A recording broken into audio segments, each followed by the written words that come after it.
Masyal tayo, libutin ng mundo, magawak-hawak ng kamay. Isinagawa kamakailan ang Philippines Finest Business Awards and Outstanding Achievers 2023 sa Hexagon Events Place, kung saan binigyang parangal ang ilang mga negosyante, artista, public servant at marami pang iba. Naging masaya ang awarding ceremonies dahil sa ilang mga performances ng mga sikat na komedyante, kagaya nila Ate Gay, hindi ko na sana pinagmasdan ang iyong ganda at hindi na rin pinagsimpan bawat ngiti mo may kayuman. Dahil sa akala ko hindi ako ibig sa'yo, ikaw pala ang aking sa puso ko. at ni Beverly Salvejo. It's been a hard day when I'm working at all. It's been a hard day. I should be sleeping like a dog, but then I get home and I listen to you when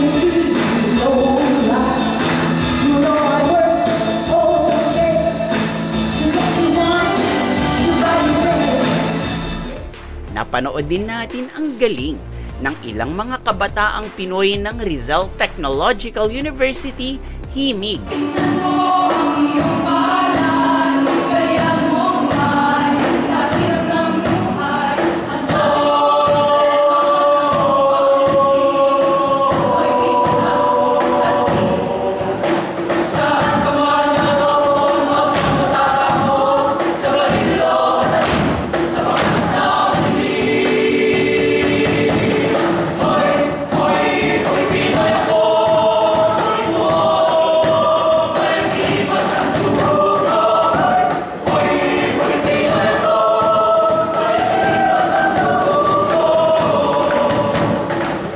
Pati VIP dancers.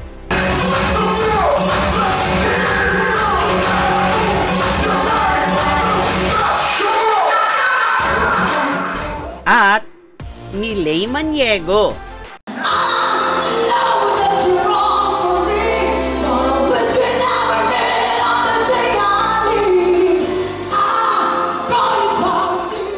Bukod pa dyan, ilang mga talumpati din ang inihandog ng ilan sa mga awardees, kagaya ni Hero Angeles. Salamat at magandang weather today at na-enjoy natin yung company ng bawat isa. Thank you very much Philippines Finest Business Awards. Pag-consider sa akin na mabigyan ng award bilang isa sa mga outstanding personalities ngayong taon na to, kay Sir Miro. Maraming salamat and congratulations. Simula pa lang yung taon na yung success ng event na ito. Masaya ako dun sa iginawag niya sa akin kasi sa nagagawin sa industriya, hihira akong makatagawang ng parangal at nagpapasalamat po ako sa award-giving body na ito kasi nabibigyan rin ng importance din yung mga ginagawa natin sa iba't-ibang professional din. At ng Public Attorney's Office, Chief na si Attorney Persida Acosta. An occasion like this could even be considered a milestone in our country. Why? Because among the honorees tonight are those who excel and thrive in business. We very well know that during the pandemic, they were among the most affected ones in our country, ang nasa business sector. Kami po sa pamahalaan tumuloy ang aming sweldo. Pero alam ko, huminto ang industriya, ang business, no kasasagaran talagang lockdowns. Pati mga artista, entertainers. Kaya po lagi ako nandyan para sumuporta sa ating actors, actress, singers, artists, and entertainers. may ilan ding nagpaabot ng kanilang mga mensahe, kagaya ni Senator Amy Marcos at ni Senator Bongo. Alam ko na ang bawat isa sa inyo ay may kanya-kanyang kwento ng tagumpay, mula sa mga CEO, entrepreneurs, hanggang sa mga artist at iba pang personalidad. Ang inyong mga ambag sa ating lipunan ay hindi matatawaran. Pero alam natin na ang tagumpay ay hindi lamang bunga ng talento o swerte, ito'y bunga ng masidhing pagtsatsaga, pagiging malikhain at paghahangad ng kahusayan. Sa aking panunungkulan bilang senador, nakita ko ang kahalagahan ng mga katangiang ito, hindi lamang sa politika, kundi sa bawat aspeto ng buhay. Kinapanayam din at kinamusta natin ang ilan sa mga awardees ng Philippines Finest Business Awards. At ito ang ilan sa kanila. So guys, I'm here with Attorney Persida Acosta ng PAW. And hi ma'am, magandang araw po sa inyo. Magandang gabi po sa inyo mga kababayan.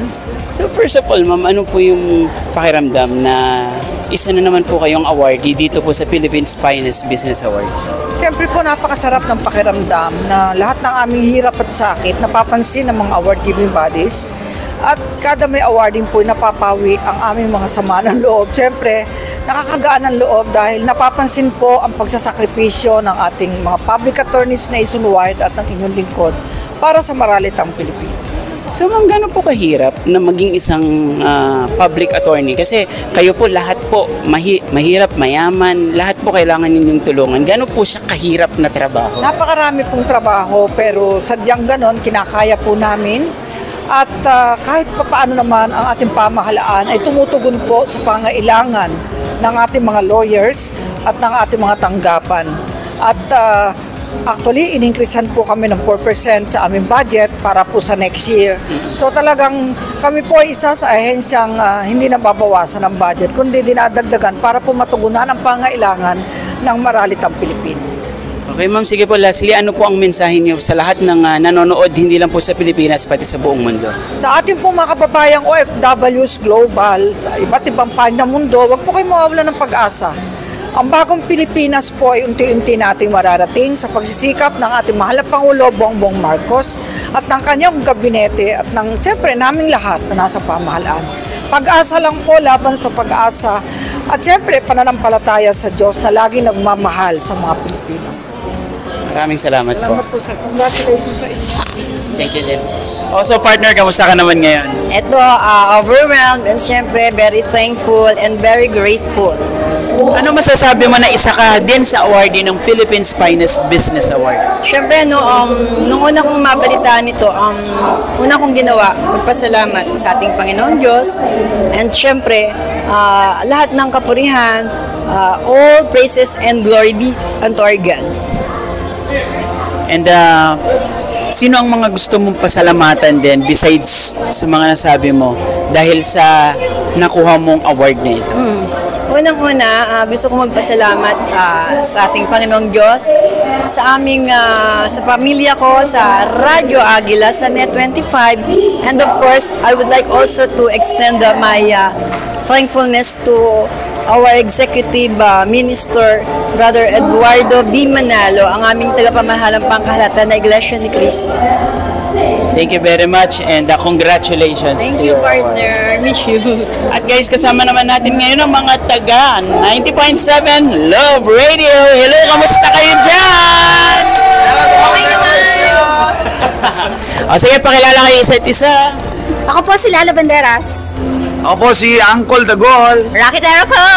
Tanya Chinita. Nicole Yala. Chris Chuper. Piolo Pascual, a.k.a. Diego Bandido. Totoy ba to? Kiko Tanggero. Okay, sige, sino po ang pwedeng makasagot? Ano po ang pakiramdam na nakatanggap kayo ng isang prestigyosong award? O sige, Anong pakiramdam? Nagpapahan kami at nagpasalamat kami sa inyo sa binubuo ng Philippine Finest Business Awards. Ayan. So, dahil nakatanggap po kayo ng award, ano po ang nais niyong ipahatid sa ating mga televiewers and syempre sa inyong mga listeners? Well, kami gusto po namin magpasalamat kasi kaya naman kami nire-recognize kasi nandiyan yung mga listeners namin, yung mga kabisyo namin na lagi kami sinusuportahan. Kaya thank you po! Pero syempre, isa din niyo akong avid listener. Kasi baka meron kayong mga isa-isang gustong sabihin sa inyong mga viewers and listeners. Let's start with you. Thank you. Sabay-sabay na lang kami. Meron lang naman kaming gustong itanong sa mga listeners namin. 1, 2, 3. Kailangan pa ba i-reverse yan? Ayan, ang mga taga 90.7 Love Radio. Bye, Gabi, bye!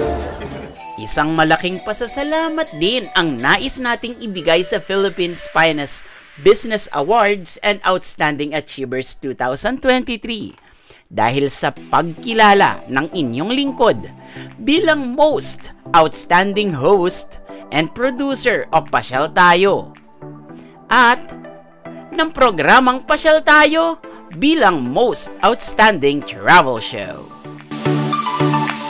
Muli, sa lahat ng bumubuo ng Philippines Finest Business Awards and Outstanding Achievers 2023, sa Servicio Channel, sa Labiswal, maraming salamat po.